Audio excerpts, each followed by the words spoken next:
समय बड़ा परिवर्तनशील है। एक बार की बात है, एक सभा में एक राजा ने प्रश्न किया कि भैया बताओ भगवान क्या करते हैं। बड़े बड़े लोगों ने इस प्रश्न का उत्तर दिया। किसी ने कहा ये करते हैं, किसी ने कहा वो करते हैं, पर राजा को संतुष्टि नहीं मिली। उसी गांव में एक फकीर आया। फकीर कहता है मुझे मालूम है भगवान क्या करते हैं। लोगों ने कहा बताओ। फकीर ने कहा तुम्हें क्यों बताएं, राजा को बताएंगे। फकीर को पकड़ के राजा के पास ले गए।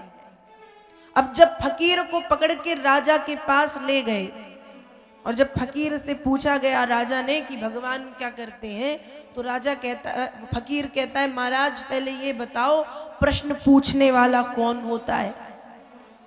कहा प्रश्न पूछने वाला शिष्य, प्रश्न का उत्तर देने वाला कहा गुरु, समस्या बताने वाला शिष्य, समस्या का समाधान करने वाला गुरु। गुरु कहाँ बैठता है? उच्च आसन पर। शिष्य कहाँ बैठता है? नीचे। तो फकीर कहता है महाराज इस समय गुरु कौन है? राजा ने कहा तुम। शिष्य कौन? राजा ने कहा मैं। तो आसन बदल लो। राजा ने कहा बात तो सही है। सिंहासन से उतर करके राजा पृथ्वी पर जाके बैठ गया और वो फकीर सिंहासन पर जाकर के बैठ गया। अब राजा हाथ जोड़ के पूछता है बताइए भगवान क्या करते हैं। फकीर ने कहा अब भी नहीं समझे। राजा ने कहा क्या? कहा बस यही करते हैं। क्या करते हैं? कहा यही करते हैं। क्या करते हैं? कहा यही करते हैं कि बड़े बड़े बुद्धिमानी राजाओं को पृथ्वी पर बिठा देते हैं और छोटे छोटे से फकीरों को सिंहासन दिला देते हैं। भगवान यही करते। तो भैया ये समय की मार है, कब राजा को रंक बना दे और कब रंक को राजा बना दे। तो समय बड़ा परिवर्तनशील है। हाथी बलवान तो था, खूब ताकत लगा रहा है कि मैं निकल जाऊंगा पानी से बाहर, लेकिन पानी में मगर रहता है और अपने घर में सबकी शक्ति बढ़ी हुई होती है। मगर की शक्ति हाथी से दुगनी है। हाथी ताकत लगाता है, मगर दुगनी ताकत लगा के हाथी को घसीट करके पानी के भीतर ले जाता है। फिर ताकत लगा के बाहर आता है, मगर फिर खींच के बाहर ले जाता है। और ये युद्ध 1000 वर्षों तक चलता रहा। आकाश मार्ग से खड़े होकर के इस युद्ध को देवी देवता भी देखते रहे। हाथी को एक बल था, मेरा परिवार, मेरी पत्नियां, मेरे बच्चे, मेरे संगी, मेरे साथी सब है, मुझे कोई ना कोई तो बचा लेगा। लेकिन ध्यान रखिएगा जब विपत्ति आती है तो सबसे पहले परिवार के लोग मुंह छिपा करके भागते हैं। सबसे पहले परिवार के लोग भागते हैं, अपने भी साथ नहीं देते। जब विपत्ति आती है साथ एक ही देता है, भगवान। साथ कौन देता है? केवल भगवान। इसलिए समय रहते ही व्यक्ति को चाहिए कि वो भगवान की शरण ग्रहण कर ले, जिससे जब विपत्ति आए तो इसका उसका मुंह ना देखना पड़े। अब हाथी ने सोचा कि अरे मेरे बच्चे, मेरी पत्नी, मेरे संगी, मेरे साथी सब खड़े, कोई तो बचाएगा। लेकिन सब छोड़ छोड़ करके भाग गए। रत्नाकर कवि लिखते हैं संग बारे महत मतंगनी के संग सवे, निज निज प्राण ले पराने पुष्कर सो। हाथी के संगी साथी सब अपने अपने प्राणों को बचा करके भाग रहे। निज निज प्राण ले पराने पुष्कर सो, भागे। कहे रत्नाकर बिचारो बलहारो तब। रत्नाकर कवि लिखते हैं जब उस हाथी के संगी साथी मित्र पत्नी बच्चे भाग गए तब क्या हुआ? बेचारो बलहारो तब हार गया। और तेरी हरि पार यो कल कंज गही सरसों, पहुँच ना पायो पुनि बारी लो न जोलो वह, तोलो लियो लपकी उबार हर वर्षों। 100 चलायो चक्र 100 ललायो गहयो, 100 भुसुंड पुंडरीक एक करशो। क्या हुआ? कहा जब उसके संगी साथी उसे छोड़ करके भाग गए, तब वो हार गया, और तब हार करके सबका सहारा छोड़ के उसने भगवान को पुकारा है। तब पुकारा है उसने भगवान को, जब सब छोड़ करके भाग गए। कहते हैं दुख में सुमिरन सब करें, सुख में करे न कोई, और जो सुख में सुमिरन करे तो दुख काहे हो। दुख में सब भगवान को भजते हैं, दुख में सब भगवान को भजते हैं, लेकिन जब सुख आता है तो कोई भगवान को नहीं भजता। अच्छा यह है कि दुख और सुख दोनों परिस्थिति में हम भगवान का भजन करें। जब दुख और सुख दोनों परिस्थितियों में हम भगवान का भजन करेंगे तो दुख भी आएगा, सुख भी आएगा, परिस्थितियां समान रहेंगी। हाथी ने जब देखा कि अपने संगी साथी छोड़ छोड़ करके भाग गए, चले गए, तब हाथी ने भगवान को बुलाना प्रारंभ किया, और हाथी को पूर्व जन्म में याद किया गया। एक स्तोत्र याद आता है, उसने क्या किया? एवं व्यवसितो बुद्ध्या समाधाय मनोरथी जजाप परमं जाप्यम प्राग्जन्मन्यनुसेक्षितम्। हाथी ने अपने मन को, अपनी बुद्धि को स्थिर एकाग्र किया। मन और बुद्धि को स्थिर करके, मन और बुद्धि को एकाग्र करके हाथी भगवान को बुलाता है। ओम नमो भगवते तस्मै यत एतत् चिदात्मकं पुरुषायादि बीजायो परेशायाभिधीमहि। हे भगवान, संसार के जितने भी प्राणी हैं, जीव हैं, मनुष्य हैं, पशु हैं, पक्षी हैं, अंडज, पिंडज, स्वेदज, उद्भिज, जलचर, थलचर, नभचर, जितने भी जीव जंतु प्राणी हैं, सभी के हृदय में पुरुषायादि बीजाय। हे नाथ, आप पुरुष रूप में विराजमान हैं। भगवन पाहि माम, मेरी रक्षा करो, मैं आपकी शरण में आया हूं। हाथी ने भगवान को पुकारा है, मगर हाथी को खींच करके ले जा रहा है पानी के भीतर। हाथी डूबने वाला है। उसी समय तालाब में उसने एक कमल के फूल को देखा, तो तुरंत कमल का फूल तोड़ करके अपनी सूंड में फंसाया, सूंड ऊपर कर ली।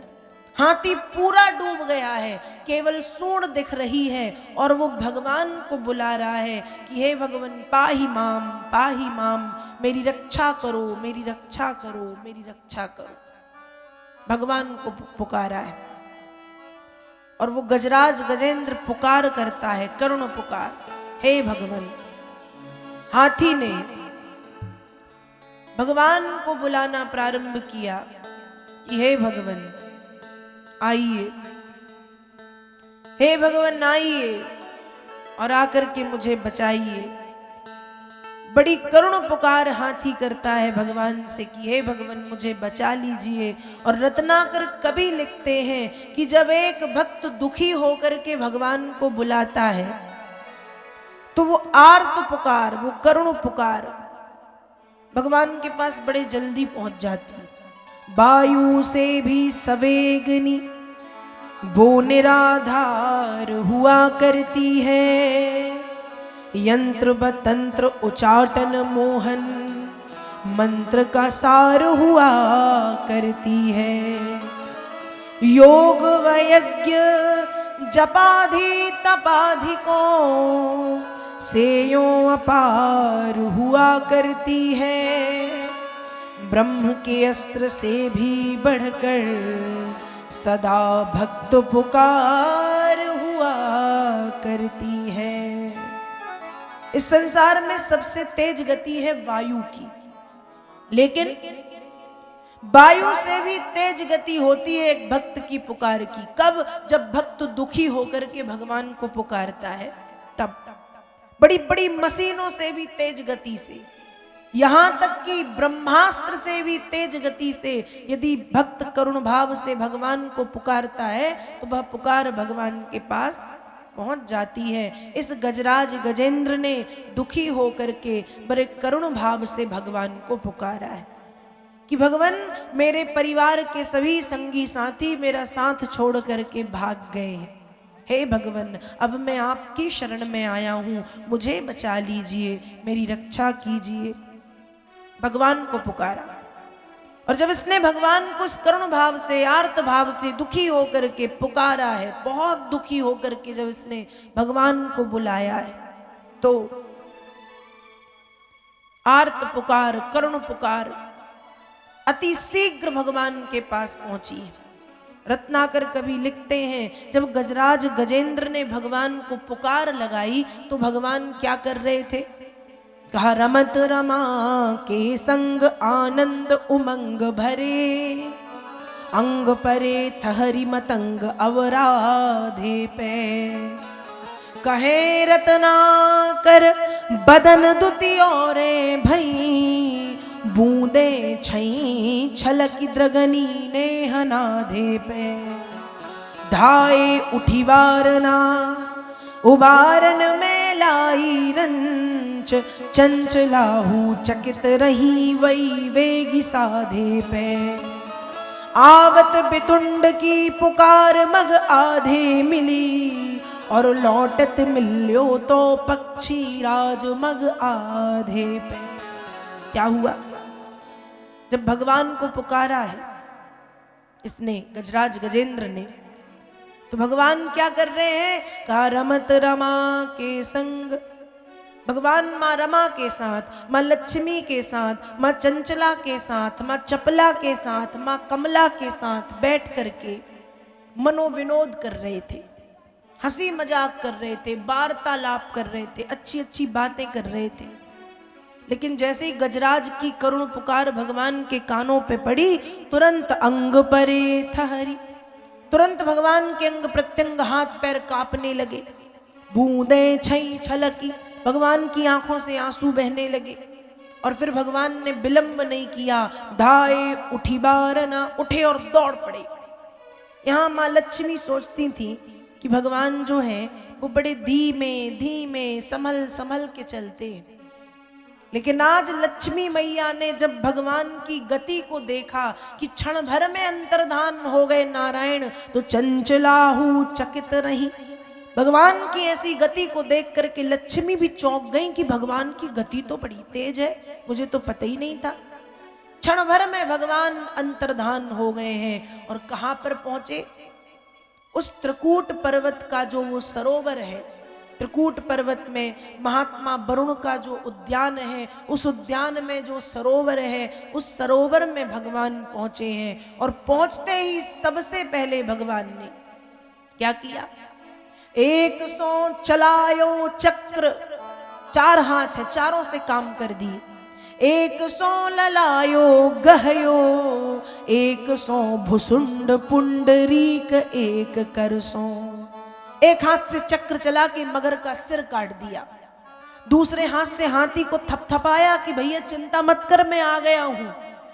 तीसरे हाथ से वो जो कमल का फूल सूंड में फंसा करके उसने रखा था, तीसरे हाथ से उस कमल के फूल को स्वीकार किया। और चौथे हाथ से हाथी को पकड़ करके पानी के बाहर निकाल करके प्रभु लाए हैं। और जब भगवान पानी के बाहर निकाल के लाए तो हाथी के शरीर में इतने बड़े बड़े घाव बन गए, खूब बड़े बड़े घाव। और भगवान ने जब उन घावों को देखा, सुंड गही आतुर उबारी धरनी पे धारी, बिवस बिसारी काज सुर के समाज को। हाथी को पानी से बाहर लाए, उसके बड़े बड़े घावों को देखा। भगवान पीतांबर धारण किए थे, अपने पीतांबर को फाड़ करके हाथी के घावों को भर दिया। अपने कोमल कोमल हाथों से हाथी के शरीर को पोंछना प्रारंभ किया और उससे कहा है, हाथी से, कि गजराज मुझे क्षमा कर दो, मुझे आने में विलंब हो गया। कहा, भगवान कौन? शैतान वो है जो खुद की गलती छिपा के सामने वाले की गलती बता दे, वो राक्षस है। जो अपनी गलती भी छिपा ले और दूसरे की भी छिपा ले, वो मानव है। मानवता की हमारी छिप गई तुम्हारी भी छिप जाए। और भगवान कौन? कहा जो सामने वाले की गलती छिपाए और खुद की गलती ना होते हुए भी बता दे, वो भगवान है। भगवान ने गजराज से कहा भैया मुझे क्षमा कर दो, मुझे आने में विलंब हो गया। अब बताओ भगवान की गलती थी क्या? देर से किसने बुलाया? देर से किसने बुलाया? हाथी ने। जब उसकी पत्नियां, जब उसके बच्चे, जब उसके संगी साथी सब छोड़ के भाग गए, संग बारे महत मतंगनी के संग सवे, निज निज प्राण ले पराने पुष्कर सो। जब उसके अपने संगी साथी छोड़ छोड़ के भाग गए, तब उसने टेरी हरि पारयो, तब उसने टेर लगाई है, तब उसने पुकारा है। जब सब भाग गए, भगवान चाहते तो कहते तेरे मोटे मदोल मत वाले हाथी, तूने मुझे देर से बुलाया, इसलिए तेरे शरीर में इतने बड़े बड़े घाव हो गए। भगवान ये भी कह सकते थे, लेकिन भगवान ने क्या कहा कि भैया मुझे क्षमा कर दो, मुझे आने में विलंब हो गया है, मुझे आने में काफी देर हो गई, मैं जल्दी आ जाता तो तुम्हें इतने बड़े बड़े घाव नहीं होते। और गजेंद्र की रक्षा करके भगवान लौटे। जब भगवान लौटने लगे तो गरुण जी मिल गए। अब गरुण जी मिले तो गरुण जी सोच रहे हैं कि इस दुनिया में सबसे तेज गति है मेरी, मेरे बिना तो भगवान कहीं जा ही नहीं सकते। तो गरुण जी बीच रास्ते में मिले और कहते हैं प्रभु चलो, कहाँ चलना है? गरुण सोच रहे हैं कि भगवान अभी यहीं तक पहुंच पाए। कहते प्रभु चलो, कहाँ चलना है? भगवान ने कहा रे गरुण जी अब तो घर ही चलना है, क्योंकि क्षीर सागर में त्रिकूट पर्वत की गुफा में महात्मा वरुण के उद्यान में गजराज गजेंद्र की रक्षा करके लौट रहा हूं, अब घर ही चलना है, धाम चलना है। उस समय गरुण जी का अभिमान भी समाप्त हो गया। इस तरह से श्रीमद् भागवत जी के 8वें स्कंद में गजेंद्र मोक्ष की पावन कथा का वर्णन श्री व्यास जी महाराज करते हैं। ये हाथी पूर्व जन्म में इंद्रद्युम्न नाम का राजा था।